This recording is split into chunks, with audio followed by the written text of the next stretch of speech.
Hey everybody, what's up? It's Rick from TAC-HILL. Today we're going to do something a little different. I'm going to go ahead and start showing all my fixed blades. We're going to start with the larger fixed blades and work our way down. I'm going to have to pause in between. Tried to record this a few times and I keep ending up with a 20-minute video, so who knows. If it is a 20-minute video, guys, I'm sorry. I'll try and break it up the best I can, but let's go ahead and get started. So we're going to start with Bowie knives first, or Bowie style knives. First one is this hunk of junk right here. This is the Harbor Freight survival knife.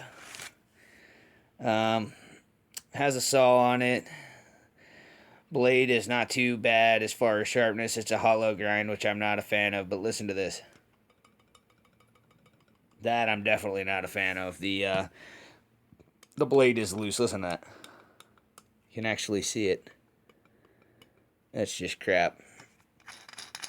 You unscrew this and you have a little area. There's a little fishing kit still down in there. It's got a little compass on it that somewhat points north, not really. But it'll work, I guess, in a pinch. Not really, but who knows, you might end up really lost if you trust in that compass. So there's that one. From there, we'll work our way over to the Mossy Oak Overwatch Tactical Bowie. Has a beautiful handle on it, I really like. The sheath on this one is much better quality. You have two little items it comes with. You have a diamond sharpener that has a whistle. It's not too bad, it's pretty loud. You have a ferro rod that also has a whistle on it. And I will be taking these out and putting them in a different knife. Here's the blade. If I can get it out without cutting that. There we go. Not too shabby. It's not the best chopper. You would think it would be for as big as it is, but not the best chopper. This saw is a joke. It does absolutely nothing. But it's a great knife, I think. You know, and for the cost of it, it's not too bad. From there, actually here, let me throw the sheath down. That way I'm trying to keep kind of up with everything. From there we have the Mossy Oak Breakup Country Bowie. The sheath on this is a really nice sheath. And it has these two straps. I folded this one around and then clipped it on itself, so it works pretty good. Always remember with these type of sheaths that have the leather that folds over like that, or the material that folds over, to try and hold it out of the way so you don't end up cutting it. There's the knife. It's really pretty. It's another hollow grind. Every one of these so far is a hollow grind. Not a big fan of hollow grinds, but it works. This is a complete full tang, even at the hilt. Full tang all the way down. Really nice. Fake stag handle. This is a good one. This is a good chopper as well. Really like this knife. So there's that one. Actually, let's slide it down a little more. From there, we have this one here that I've had for many years. This is actually a cardboard sheath that I duct taped together and then put some paracord inside of, and that way you could tie it, because the sheath for it fell apart. There's the knife. It's really pretty.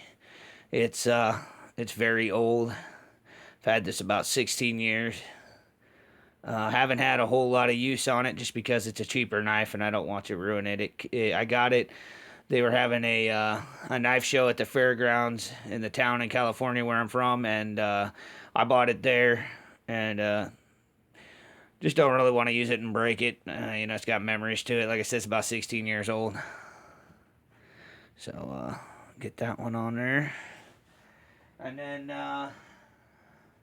for the last one of the Bowies, I think that's the last one. Yeah, pretty much the last one, is my Uncle Henry beautiful knife I got for my birthday. It is the 171 UH. Feels really good in the hand. Again, saber grind. Every one of them, every one of them is a hollow grind, not a saber grind. This one just feels really nice. I love the way that blade shape is. It's super awesome. So, yeah, guys, that is the Bowie knives.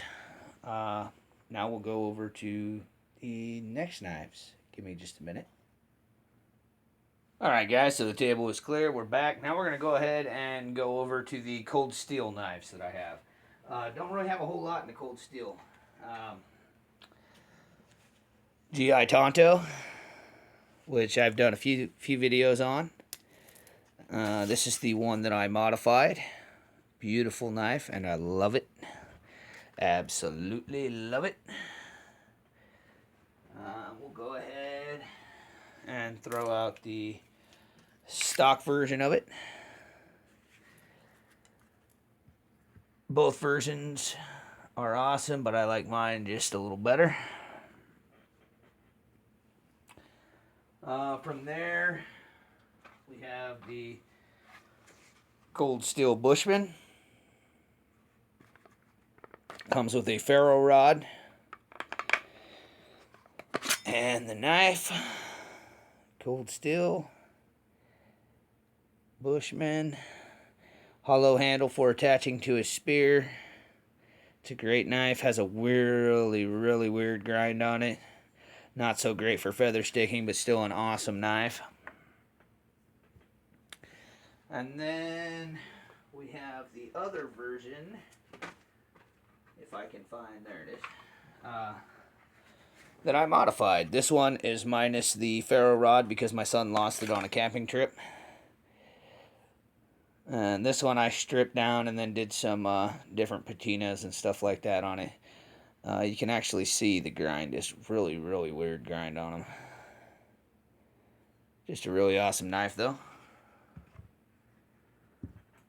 So that is my cold steel collection. I'm not counting anything like this and that. So we're not going to count that as part of the cold steel knife collection. Alright, I'm going to pause it again and then clear off the table and we'll go to the next set. Alright guys, so we're back to a cleared off table. Next we're going to go with Schrade. Now, I used to have a lot more Schrades. I've gotten rid of quite a few of them. I only have 2 of them right now. So we'll go ahead and we'll show those real quick. The first one is the SCHF29. The other model of this is the SCHF30. It does come with a pouch, but I took it off. It is MOLLE compatible, has a really awesome sheath. It's got the Velcro belt strap, so it's easy on, easy off, which I'm a big fan of. It's got a button instead of Velcro for the retention, which is really good. That's the knife there. The actual model of this is the SCHF30. However, I bought this in a kit, and because I bought it in a kit, they changed the model number for the kit. The kit comes with this, the sheath, a little pack here, and then a folding knife that goes inside of there, which is the SCH002. This is a great little tactical knife. Fits in the hand really nice. Really like this knife. It's got the TPE handle scales on it. It's made out of 8CR14 MOV. Really good knife. And then this one here is the SCHF37. Comes with a sharpener as well as a ferro rod and a striker. I pulled those out and gave those to my youngest son. Has TPE handle scales. Again, it has the easy on, easy off belt strap. Has the button retention. Another great knife from Schrade. One downside to this knife is, once again, we have a hollow grind. I don't know why Schrade does that all the time. This is 1/4 inch thick 1095 carbon steel. Feels really good in the hand. Really nice. It would be perfect for feather sticking if they got rid of that stupid hollow grind and put like a saber grind or a Scandi grind on it. Would be perfect. All in all, though, it's a really nice knife and I like it a lot.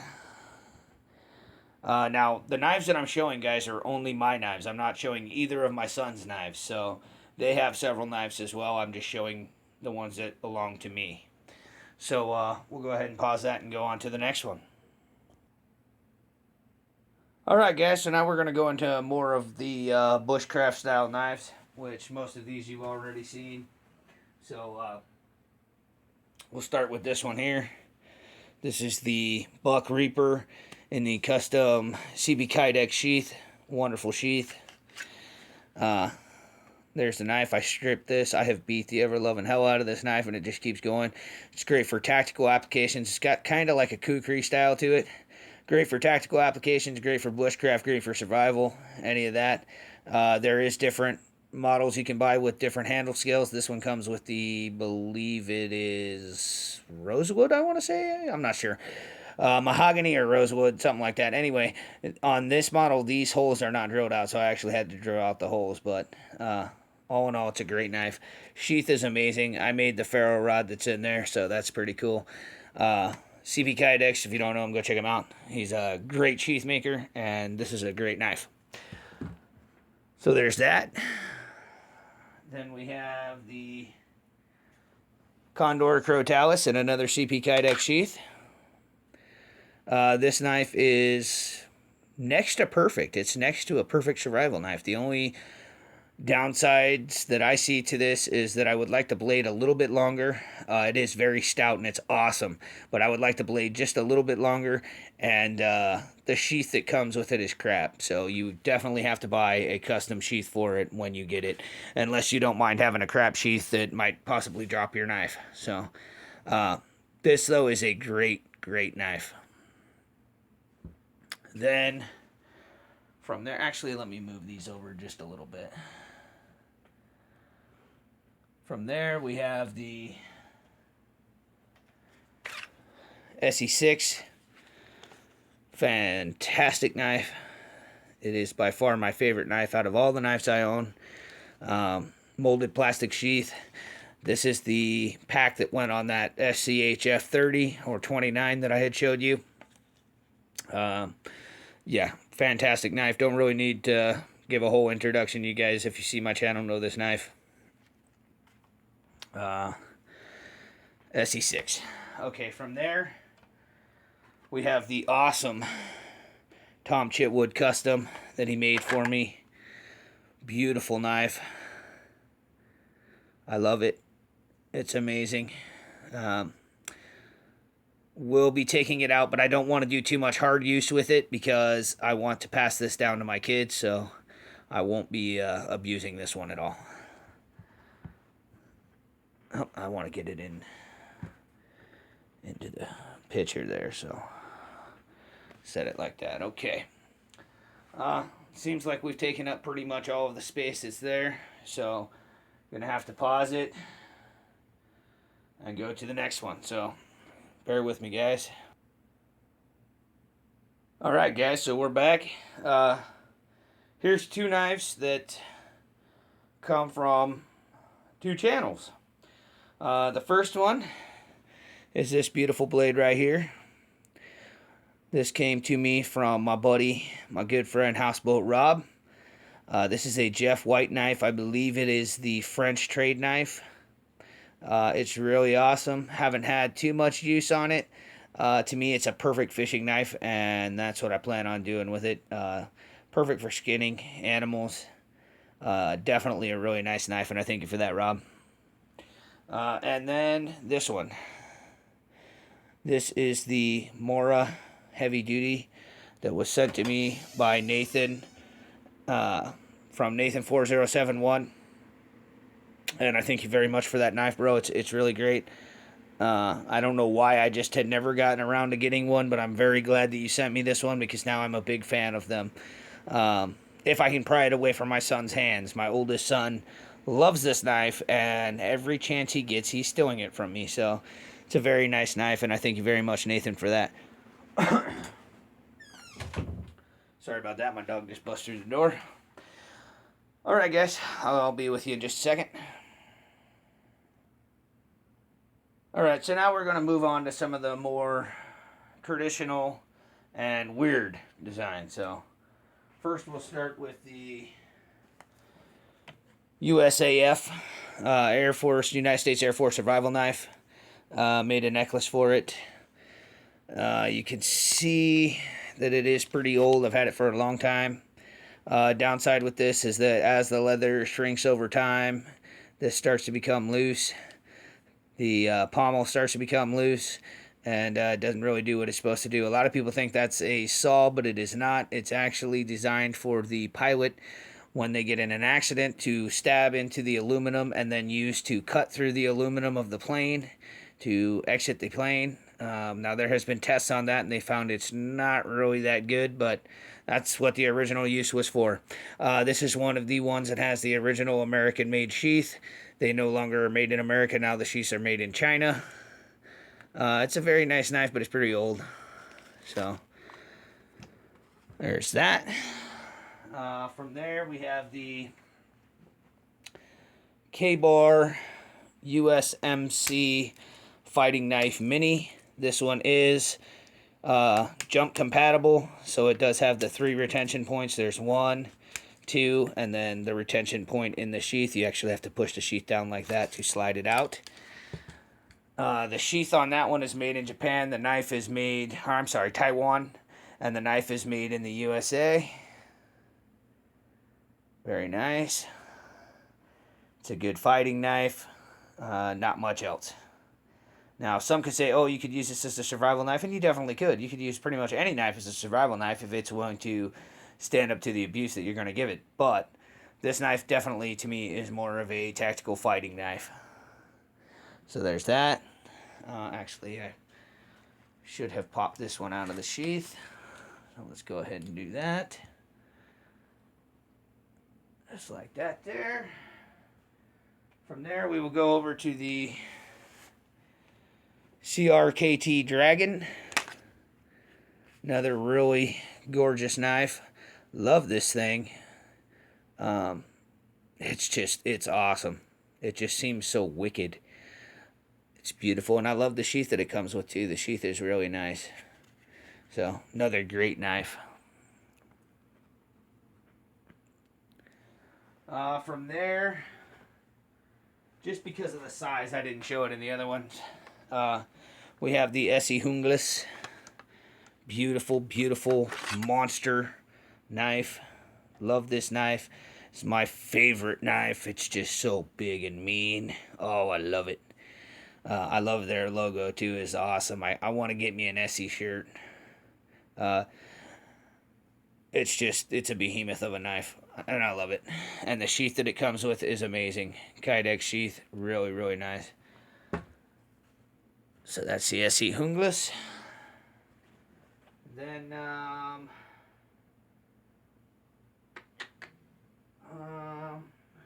wondering if I should clear off the table again. I think I'm going to. I'm going to go ahead and clear off the table again for these other ones that I'm going to show. And then we can go from there, guys. Alright, my friends, I am back. What we're going to do now is some machetes and an oddball knife. And like I said, these are just the larger fixed blades that I'm showing. I will work on the smaller fixed blades in another video. And then possibly we'll go to the folders. I don't know. So yeah, we'll go ahead and get this started. First, I'm going to show a really oddball knife that I got. That I found it at the Goodwill. It blew me away at how awesome it was. It's actually a barbecue knife, but it's really, really awesome. And this is it right here. You can see there. Whoops. Androx stainless steel. And let's see. Come on, focus for me, baby. Androx stainless steel, made in USA. It's got a partial tang to it, so it's not really super strong, but it's definitely pretty nice. It is razor sharp. It's just a really beautiful knife, and I love that thing. This hangs in my closet. Has a hanger on the back of it. From there, we will go to the U.S. Military Carbine Machete by Ontario Knife Company. I sewed on some paracord and a button to the sheath to make sure that it stayed. There's the machete. Very nice. Ontario Knife US.